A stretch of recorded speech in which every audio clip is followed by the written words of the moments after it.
Pour ce dernier épisode de cette saison spéciale royauté, j'ai décidé de choisir un couple français. Et c'est tout naturellement que je me suis portée vers Marie-Antoinette et Louis XVI, les derniers à avoir régné à Versailles. Comme pour chacun, le hasard, le destin a joué pour beaucoup, dans leur accession prématurée au trône, puis dans leur vie, jusqu'à leur déchéance et leur mort.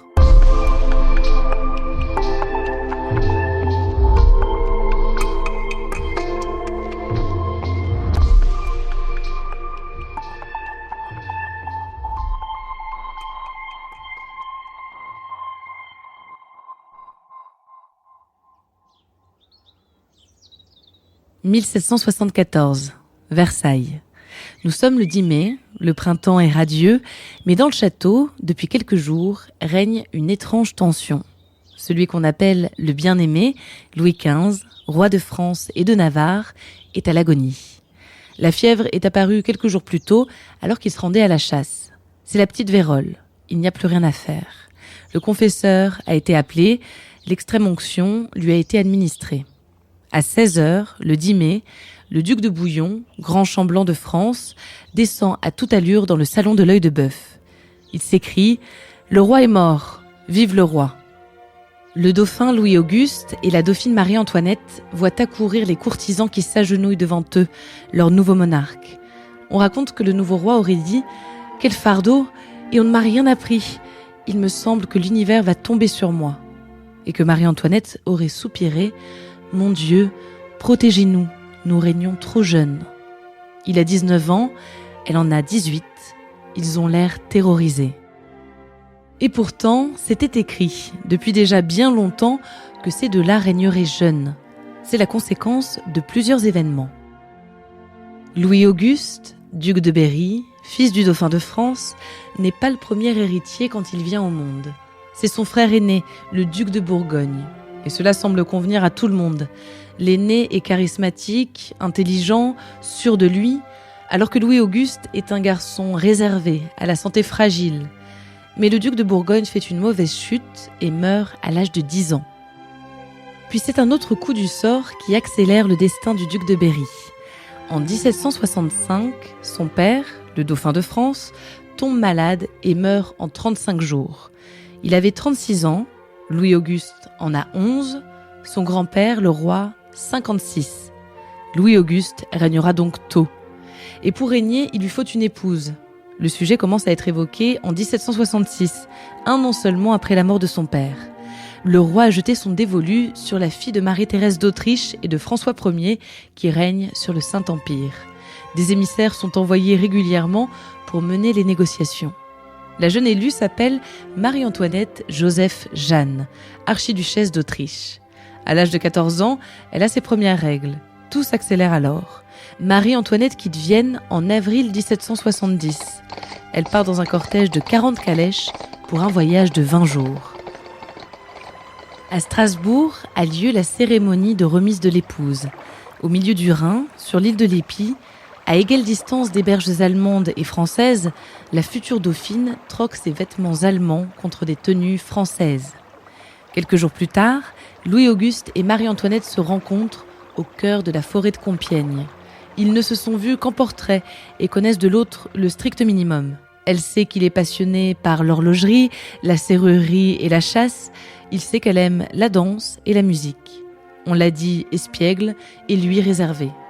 En vérité, ce ne sont que des enfants. Le mariage est célébré le 16 mai 1770 au château de Versailles.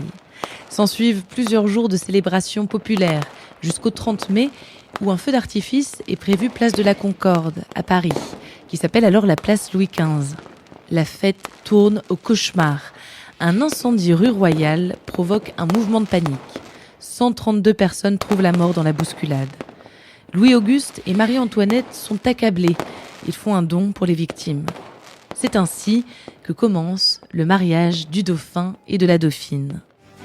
Madame, à votre petit lever, le droit d'entrée est accordé aux grandes dames de la cour. Mais la préséance revient aux princesses du sang et à vos dames d'honneur. Tous les yeux sont rivés sur Marie-Antoinette, cette étrangère méprisée par une partie de la cour.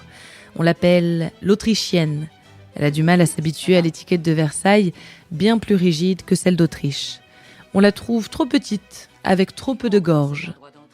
Mais surtout, il y a ce secret qui n'en est plus un pour personne, celui qui se chuchote dans tous les couloirs de Versailles. Le dauphin et la dauphine ne consomment pas leur mariage. On dit que le problème vient du dauphin, sans savoir s'il s'agit d'un dysfonctionnement physique ou d'un blocage psychologique. Toujours est-il que pendant 7 ans, rien. C'est gênant pendant les 4 années où ils sont dauphins et dauphines, ça l'est encore plus quand ils accèdent au trône.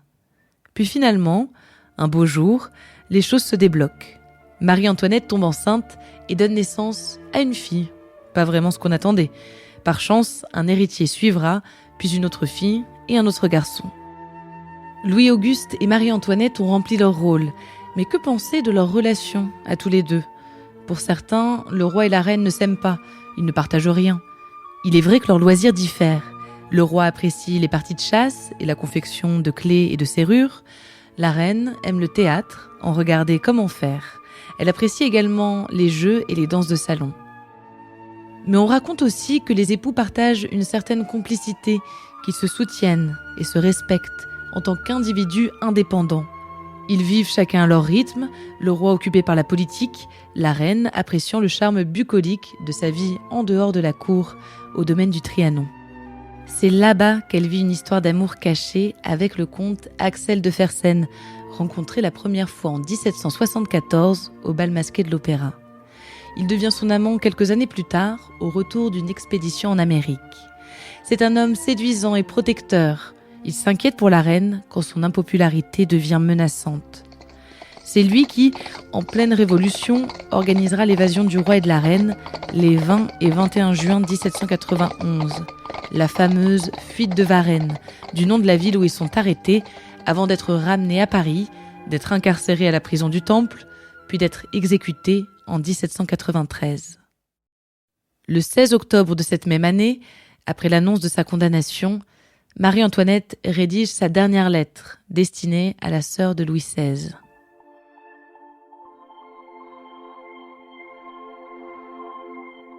Ce 16 octobre, 4h30 du matin, c'est à vous, ma sœur, que j'écris pour la dernière fois. Je viens d'être condamnée non pas à une mort honteuse, elle ne l'est que pour les criminels, mais à aller rejoindre votre frère. Comme lui, innocente, j'espère montrer la même fermeté que lui dans ces derniers moments. Je suis calme, comme on l'est quand la conscience ne reproche rien. J'ai un profond regret d'abandonner mes pauvres enfants.